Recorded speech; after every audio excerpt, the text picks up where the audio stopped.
Born to be remembered के प्रिय श्रोताओं, आपका प्यार और आशीर्वाद पाकर आपका ये पसंदीदा कार्यक्रम बहुत लोकप्रिय हो रहा है। इसके लिए हम आपके आभारी हैं।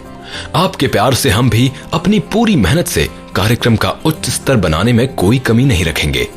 आज का दिन बहुत महत्वपूर्ण है क्योंकि आज हम अपने देश की उन विभूतियों का जीवन परिचय दे रहे हैं जो युगांतरकारी रहे हैं, यानी जिन्होंने देश की दिशा और दशा बदली है।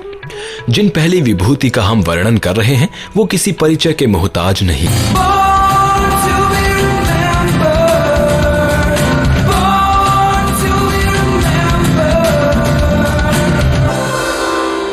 कदम कदम बढ़ाए जा, खुशी के गीत गाए जा, ये जिंदगी है कौम की, तू कौम पर लुटाए जा। ये वो गीत है जो सुभाष चंद्र बोस की फौज INA में गाया जाता था और पूरा देश इस गीत से रोमांचित हो जाता था। आज भी ये गीत लोगों में देश प्रेम का ज्वार पैदा करता है। शायद अभी भी लोग तुम मुझे खून दो मैं तुम्हें आजादी दूंगा के नारे भूले नहीं होंगे। ये सब याद दिलाने की जरूरत क्यों पड़ी? क्योंकि आज हमारी आजादी के सबसे बड़े सितारे सुभाष चंद्र बोस की जयंती है। दोस्तों, अभी हमने अपने देश के एक और सितारे स्वामी विवेकानंद जी के बारे में आपको बताया, जिन्होंने अपने आध्यात्म से सारे विश्व को झकझोर दिया था। अब हम सुभाष बाबू की जीवन गाथा आपको बता रहे हैं, जिन्होंने उस ब्रिटिश साम्राज्य को चुनौती दी जिसके बारे में कहा जाता था कि उसके साम्राज्य में कभी सूरज नहीं डूबता। सुभाष बाबू का जन्म 23 जनवरी 1897 को ओडिशा के कटक में हुआ था। उनके पिता का नाम श्री जानकीनाथ बोस और माताजी का नाम श्रीमती प्रभावती था। उनके पिता कटक के मशहूर वकील थे और कटक महापालिका के लंबे समय तक अध्यक्ष रहे। इसके साथ ही वो बंगाल विधानसभा के सदस्य भी रहे। अंग्रेजी सरकार ने उन्हें राय बहादुर का खिताब दिया था। उनके पिता चाहते थे कि सुभाष बाबू एक ICS अधिकारी बने। वो बचपन से बड़े कुशाग्र बुद्धि के छात्र थे और पढ़ाई में सबसे आगे रहते थे। बोस जी के कक्षा में सबसे अधिक अंक लाने पर भी जब छात्रवृत्ति अंग्रेज बालक को मिली तो वो उखड़ गए। इस वजह से उन्होंने मिशनरी स्कूल को छोड़ दिया। उसी समय अरविंदो घोष ने बोस जी से कहा, हम में से प्रत्येक भारतीय को डायनामो बनना चाहिए, जिससे कि हम में से यदि एक भी खड़ा हो जाए तो हमारे आसपास हजारों व्यक्ति प्रकाशवान हो जाएं। अरविंदो घोष के ये शब्द हर समय उनके दिमाग में घूमते थे। सुभाष चंद्र बोस की शिक्षा कलकत्ता के प्रेसिडेंसी कॉलेज और स्कॉटिश चर्च कॉलेज से हुई। बाद में वो उच्च शिक्षा के लिए लंदन चले गए, जहां उन्होंने कैम्ब्रिज विश्वविद्यालय में प्रवेश ले लिया। सुभाष बाबू ने 1920 में ICS की परीक्षा पास की, लेकिन उनका देश प्रेमी मन अंग्रेजों की नौकरी करने को तैयार नहीं था। वो वापस भारत लौट गए और यहां आकर उन्होंने स्वतंत्रता आंदोलन में सक्रिय भागीदारी की। भारत में वो गांधी जी से मिले। वो गांधी जी से व्यक्तिगत रूप से प्रभावित थे। जैसे जैसे देश में अंग्रेजों का दमन चक्र बढ़ता जा रहा था, वैसे वैसे आजादी का आंदोलन भी पूरे वेग से बढ़ता जा रहा था। अंग्रेज इस बात से चिंतित होने लगे थे। उन्हें लगा कि आंदोलन में जो उग्र विचारों के नेता हैं, उन पर लगाम लगाने की जरूरत है। बंगाल में आंदोलन के तीव्र होने के लिए वो सुभाष बाबू को दोषी मानते थे। इस बीच वो देशबंधु चित्तरंजन दास के समीप आए और उनके द्वारा गठित स्वराज्य पार्टी के समर्थक बन गए। सुभाष बाबू ने अपनी राजनीतिक गतिविधियां तेज कर दी। इस पर सरकार ने उन्हें 25 अक्टूबर 1924 को गिरफ्तार कर बर्मा की मांडले जेल भेज दिया, जहां से वो 1927 में रिहा होने के बाद कलकत्ता लौट गए। तब तक चित्तरंजन दास का स्वर्गवास हो चुका था, जिससे वो काफी निराश हुए। सुभाष बाबू के जीवन में और आजादी के आंदोलन में निर्णायक मोड़ तब आया जब 1941 में वो सरकार की आंखों में धूल झोंककर काबुल और मॉस्को के रास्ते जर्मनी पहुंच गए। वहां उन्होंने अंग्रेज विरोधी शक्तियों से देश को आजाद कराने हेतु सहयोग लिया। इस बीच द्वितीय विश्व युद्ध की लड़ाई में जापान ने दक्षिण पूर्वी एशिया पर हमला बोल दिया। सुभाष बाबू इसे आजादी का एक अच्छा अवसर जानकर टोक्यो भी पहुंच गए और यहां आजादी समर्थकों की बागडोर अपने हाथों में ले ली। This is Subhash Chandra Bose speaking to Indians in East Asia. My countrymen in East Asia, while I am in Tokyo, I desire to address a few words to you, and I have no doubt that you will give them due consideration. And for the assurance that you have given me of your wholehearted support to our efforts to liberate our dear motherland. You know that I am always an optimist Nevertheless, I must say that the response that I have received has exceeded my fondest expectations. I can only say in reply that I feel proud of you. Since the outbreak of the war in Europe and in East Asia, I have been saying repeatedly that we, the Indian people, could not have wished or even dreamt of a better combination of circumstances for helping us to achieve our liberty. When the world forces are helping us in this way, our task has automatically become very much easier than what it would have been otherwise. This fact should further strengthen our self-confidence and optimism and hearten us considerably in the fight that lies ahead of us. I am overjoyed to see that you have already realized that the responsibility of winning freedom does not rest merely on the shoulders of our countrymen at home. Our countrymen and our sisters and brothers at home have been doing their best in the circumstances in which they are placed. But the enemy is ruthless and desperate, and he is armed to the teeth. Against such a brutal foe, no amount of civil disobedience or of sabotage or of revolutionary terrorism can be of any avail. If therefore we want to expel British power from India, we have to fight the enemy with his own weapons. 2 जुलाई को उन्होंने Singapore में विशाल सभा को संबोधित करते हुए उन्होंने आह्वान किया कि भारतीय आजादी की लड़ाई में आगे आएं। इसी दौरान उन्होंने कहा, तुम मुझे खून दो, मैं तुम्हें आजादी दूंगा। 21 अक्टूबर 1943 को उन्होंने आजाद हिंद सरकार का गठन किया और साथ ही आजाद हिंद फौज भी गठित की। उन्होंने अपनी सेना में महिलाओं को भी भर्ती किया। इसमें कैप्टन लक्ष्मी सहगल का बड़ा योगदान रहा। उन्होंने दिल्ली चलो का नारा दिया, जो इस बात का संकेत था कि देश को आजाद करने के लिए सब लोग खड़े हो जाएं। बहनों और भाइयों, हमने जो आजादी की लड़ाई छेड़ रखी है, उसे तब तक जारी रखना होगा जब तक हमें मुकम्मल आजादी हासिल न हो।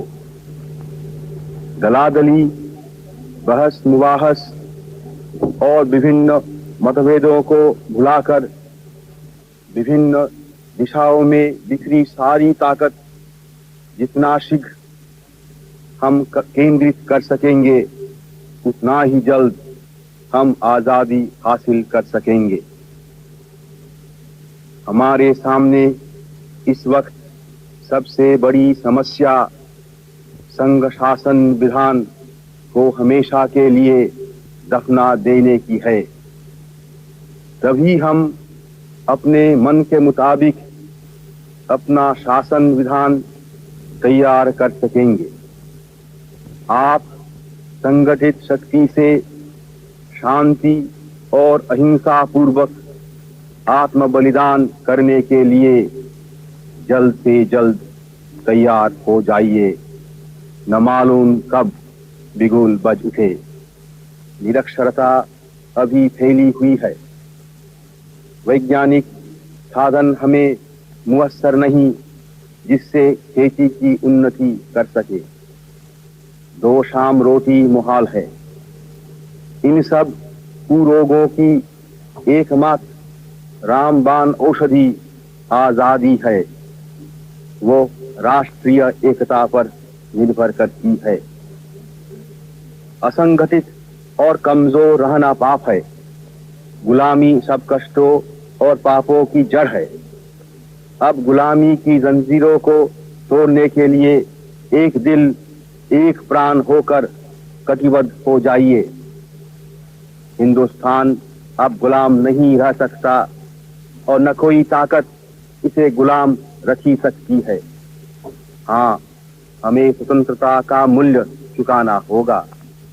आप इसके लिए तैयार हो जाइए, जिससे यदि हम गुलाम हिंदुस्तान में पैदा हुए हैं तो स्वतंत्र हिंदुस्तान में जीवे और मरे। तभी आजाद हिंदुस्तान दुनिया को नए नए संदेश दे सकेगा। जापानियों के साथ आजाद हिंद फौज ने 18 मार्च 1944 को कोहिमा इंफाल में अंग्रेजों की फौज से संघर्ष किया, लेकिन भीषण लड़ाई में अंग्रेजों की फौज जीत गई। हालांकि आजाद हिंद फौज जीत नहीं पाई, लेकिन अंग्रेजों को एहसास हो गया कि इन परिस्थितियों में अब भारत पर राज करना मुश्किल है और अंततः 15 अगस्त 1947 को उन्होंने हिंदुस्तान को आजादी दे दी।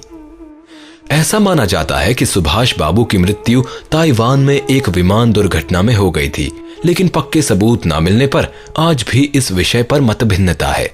हालांकि उनकी मृत्यु की सत्यता जानने के लिए कई आयोगों का गठन किया गया, लेकिन विवाद समाप्त नहीं हुआ।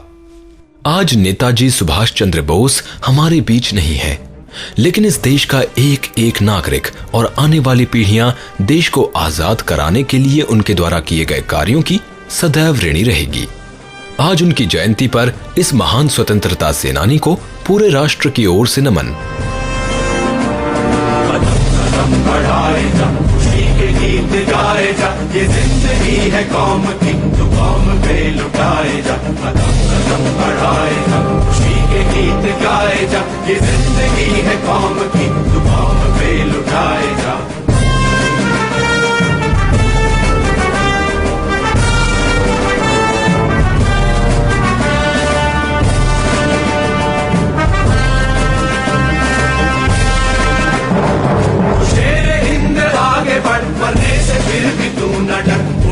दुश्मनों का सर जो वतन बढ़ाए जा, शेर हिंद आगे बढ़, बने से फिर भी तू न डर, उड़ा के दुश्मनों का सर जो वतन बढ़ाए जा। कदम कदम बढ़ाए जा, खुशी के गीत गाए जा, ये जिंदगी है कौम की।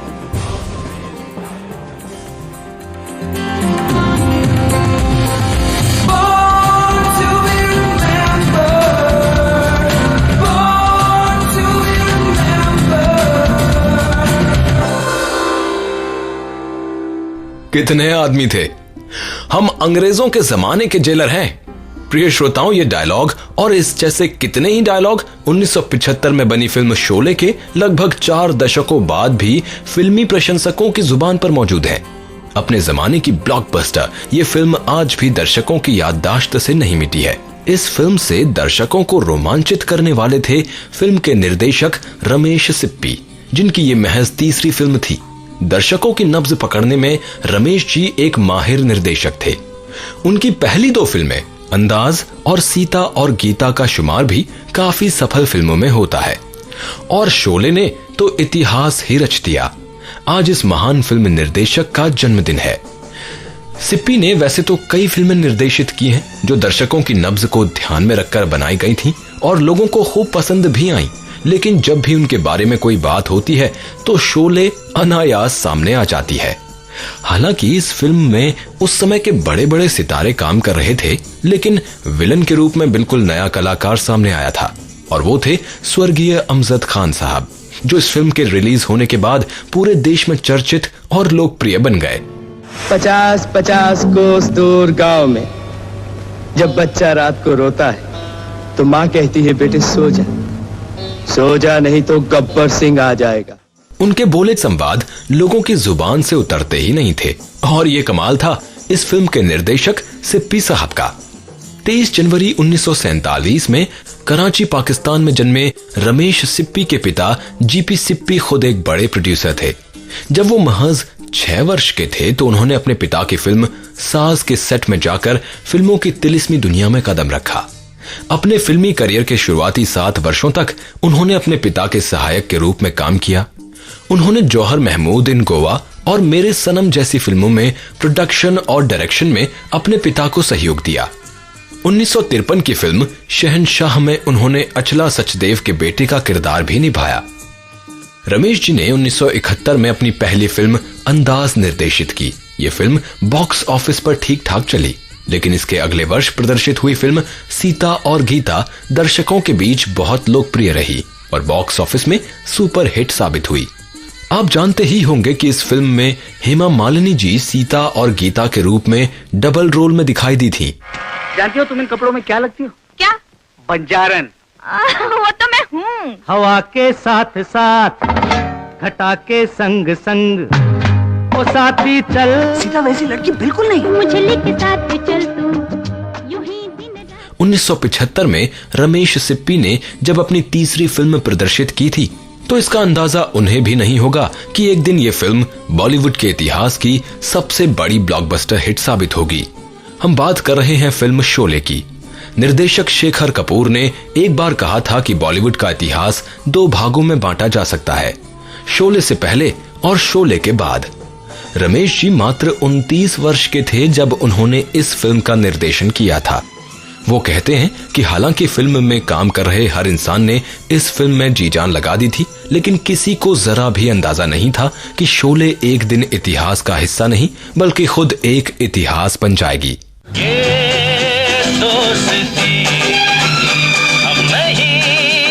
छोड़ेंगे।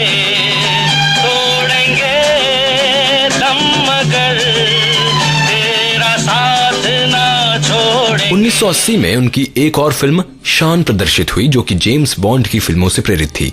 शोले की तरह एक बार फिर इस फिल्म का विलन, जिसका किरदार कुलभूषण खरबंदा साहब निभा रहे थे, दर्शकों के बीच बहुत लोकप्रिय रहा। तुम लोग समझते हो कि तुम मुझे कोई ऐसी खबर सुना सकते हो जो मैं पहले से नहीं जानता, क्यों? लेकिन आज मैं तुमको कुछ ऐसी चीजें दिखाऊंगा, कुछ ऐसी बातें बताऊंगा जो आज तक तुमने न देखी होंगी और न सुनी। 1982 में रमेश सिप्पी ने उस समय के 2 सुपरस्टार्स अमिताभ बच्चन और दिलीप कुमार को अपनी नई फिल्म शक्ति में लिया। इस फिल्म को सीमित सफलता प्राप्त हुई, मगर इसने अगले वर्ष फिल्म फेयर बेस्ट मूवी पुरस्कार हासिल किया। हमारे जो श्रोता अभी 25 वर्ष या उससे अधिक के होंगे, उन्हें दूरदर्शन के बहुचर्चित सीरियल बुनियाद के बारे में अवश्य ही पता होगा। जी हाँ, 1987 में दूरदर्शन चैनल में प्रदर्शित हुआ बुनियाद सीरियल, जो कि भारत पाकिस्तान के विभाजन पर केंद्रित था, रमेश सिप्पी द्वारा निर्देशित था। आज हम उन्हें शोले जैसी ऐतिहासिक फिल्म देने के लिए शुक्रिया अदा करते हैं और जन्मदिन की ढेरों शुभकामनाएं देते हैं।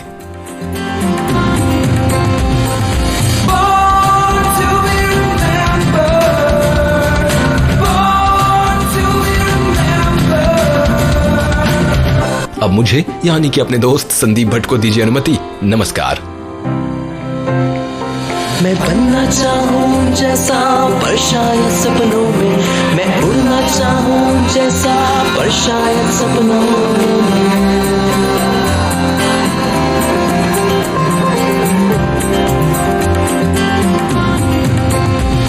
सपनों की है उड़ान, कांटे बन गए फूल समान, रोक न पाए वो मुझको, मुट्ठी में मेरी है आसमान।